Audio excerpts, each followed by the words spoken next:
Vayishlach, we plan on understanding something which is so much of the essence that we must deal with this matter.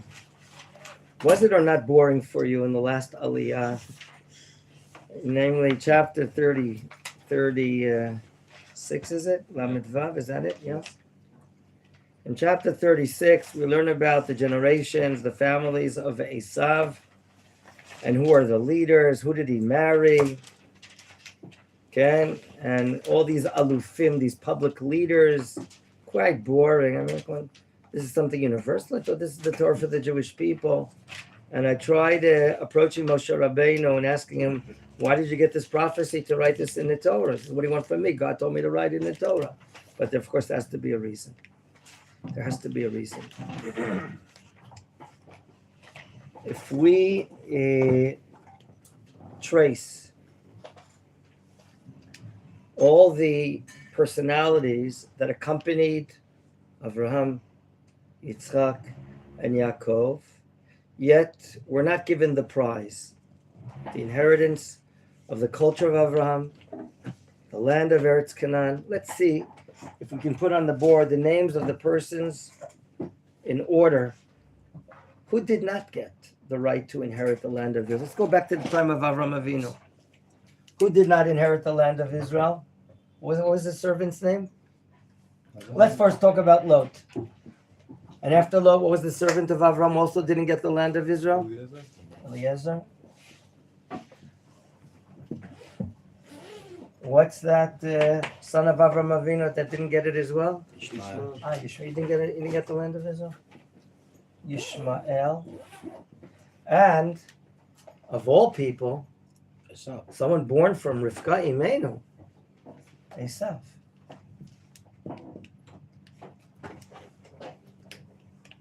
As I learned this from my dear father-in-law and teacher, Rabbi Shalom Horovitz, and I'm, of course, trying to add my taste and flavor to the matter. Imagine later on in the history of the world, the seeds, the followers of these individuals claimed the land of Israel, and God gave it to us, and it was promised to us, and this and that. We can clearly make a case that they didn't receive title, promises, swearing, a divine covenant called a Brit. Lot said to Avraham Avinu, I don't want you, and I don't want your God. I want the money. And he chose the Jordan Valley, which was so flourishing, so fertile. Correct? Eliezer would have loved that one of his daughters, be marrying Yitzchak Avinu, but God said to him, you're an Eved. An Eved. And by the way, what was the origin of Eliezer, the Eved Avram? Where did he come from? What? Damascus. You're not related. You're not connected. And then Yishmael. He thought that he would also perhaps get it. Both Lot and Yishmael, the Torah tells us how they spread out. And that the states of Yishmael, the countries of Yishmael, would dwell from Havilah until Shur. Some say Shur is Saudi Arabia. In other words, Yishmael that left, he developed. None of these were deprived. They all developed. They got a blessing, but not here. We come to the last chapter of last week's Parasha. We start reading this boring, the lineage of Esav and who he married and who all these people. There was one opinion that Rashi and the Ramban brought that even a maidservant, what was his name that she married into? To teach us, well, they're willing to marry, just even marry into Esav was the seed of Yaakov Avinu, of Yitzchak Avinu. I just forgot the name. What was it? I'm sorry that my memory doesn't guard me right now. But I studied something different from my dear father-in-law. I want to read you a famous midrash This midrash, some of you know that there are midrashim from the Amoritic times, the Amoraim, and there's something earlier. From which period of time? The midrash of which period? Chazal. Yeah, when we say Chazal, it could be either Amoraim or before them called Tanaim. the Tanaic midrashim. One of the great scholars, Rabbi Eliezer,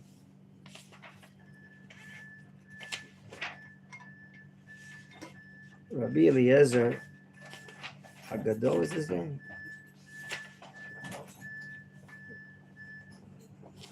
I can bring in the piece of paper, but I just saw it 1 second. I want to read you this famous midrash so that we better understand it. Here it will be, I think, here. Yeah. And this will give us insight in this lengthy chapter. What do we have to know about Esav and where they are and how many children and so on and how many alufim there are. And the alufim are public leaders. And then we learn about 8 generations of kings that he had. Correct? 8 generations of kings. And their names are mentioned. This is a prophecy where only in generation number 8 do we, the nation of Israel, have our first king in the form of Shaul. And then Ishbosheth, and then David, and then Shlomo HaMelech. Listen to this midrash, please. I'm trying to transliterate it as I go, so please bear with me. It's Pirkei de Rabbi Eliezer. That's the name of the midrashic book, and it's Perek Lamed Chet, chapter 38. When Yitzchak is gathering his wealth, his cattle, his possessions, and everything, and he wants to divide it to his children. Obviously, he has 2 children only, right? And they are Yaakov and Esav. Both of them did kindness to him. Remember when Yitzchak passed away, who took part of the burial service? They both. Yaakov and Esav. Who's mentioned first? Yaakov. No, Esav. Who? Why? Because Yaakov honored him. Esav at the burial, this midrash says to Yaakov, you know, Abba has so many possessions. He's such a wealthy man. Why don't we divide it equally between us? Okay? And I, since I'm the Bechor, the firstborn, let me get first shot. Yaakov says to himself into his own heart, this wicked guy, he doesn't have enough wealth. Esav was already wealthy. What did Yaakov do? He divided everything into 2 parts. The wealth of his father, 2 parts. Whatever is farther left over is considered part 1. All possessions. All possessions, all wealth, gold, silver, animals, and so on and so forth. And the next part is the land of Israel. 2 parts to his estate. What did Esav do? Esav went to take advice with Yishmael. He went to the desert area where Yishmael is living and beginning a new life. And he took advice with him. What does Yishmael say to Esav? The Amorites are living in the land of Canaan. The Canaanites are living in the land of Canaan. Okay? And Yaakov is certain that he's going to inherit the land. Okay? Rather, take whatever your father can give you, and don't worry, Yaakov will have nothing. And that's what he did. All the wealth of gold, silver, and animals, possessions, servants, Esav took what his father left. But the land of Israel, including the Machpelah cave in the city of Hebron, that was for Yaakov. And they made an agreement, a written agreement, the Midrash says. Yaakov says to Esav, Litrot, leave the land of my possession, the land of Canaan. What did Esav do? Let's find it in the last chapter. What does he do? Who can find it? Pasuk 6 of chapter 36. Vayikach Esav, and Esav took et Nashav, his wives, Banav. Remember, he married 2 Canaanite women, and he married 2 daughters of Yishmael. He took his wives, his children, his daughters, v'kol nafshot beito, entire household, v'et mikneo, and all his cattle, v'kol bemto, and all his animals, v'kol kinyano, and all his possessions, asher rachash, that he acquired in Eretz Canaan, According to this midrash, he's taking the estate after the father passed away, which we learned the last chapter. And where is he going? Vayelech el Eretz. Where? In Eretz. Does the Chumash tell us which one specifically? Yes or no? No. And why? Mipnei Yaakov Aviv. Because Yaakov is really inheriting the land. Yaakov is inheriting the land, meaning here Esav is basically deciding to take physical properties and get going. Although it says the land Eretz, but why? The reason is because it doesn't say because of a different reason. It's because of Yaakov, his brother. Meaning the reason here is not because there's not enough room for both of them to live side by side. Rather, there's now a separation. There's now a cut. And the cut is Mr. Esav knows that Eretz Yisrael is for his brother, Yaakov Avinu, who's really the seed of Avraham in the Brit, the covenant of the pieces. And the same Yaakov has an obligation to the prophecy of what's going to happen in the next 400 years. So Mr. Esav decides to give up the land. And right now, he doesn't want to take upon himself the galut and the affliction that was promised to the seed of Avraham. This decision, and we see where he's living. He's living in Edom.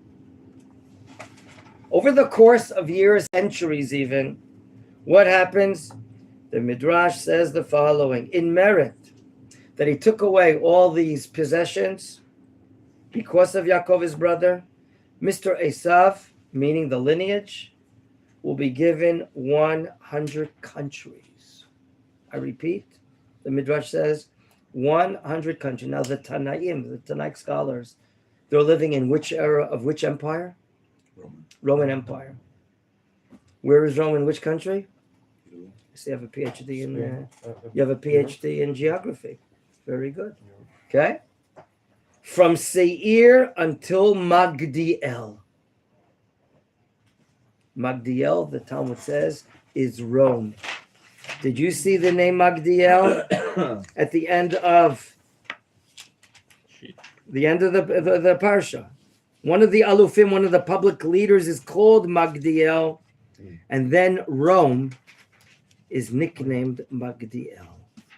43. Okay. All of these possible claims, they have claims that maybe the land is theirs, and they're battling Avram, Yitzchak, and Yaakov. They're all mentioned, and no one is deprived. It's not that we kick someone out, except for Yishmael Hagar. He couldn't continue living it, but he developed all the way to from Chavila until Shur, could be all the way down, 1,000 kilometers down to Saudi Arabia, could be in all the desert areas.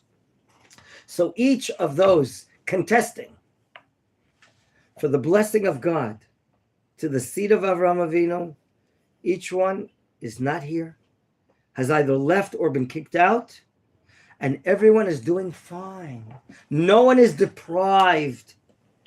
Over the next 1,000 years, Esav develops until Rome, 100 countries. Therefore, it's very important for us that we understand why this last chapter has been written. The Torah is testifying. Esav says, I give up. I'm leaving wholeheartedly. I'm taking the material possessions, and I'm not contesting the land of Israel. And that's why the Torah writes this entire chapter, that we see that those are contesting. That's it. Any questions before we end this year? Any questions? Okay. What was the Midrash again? You can cut it. Midrash Rabbi Eliezer. Okay, thank you. Chapter 35.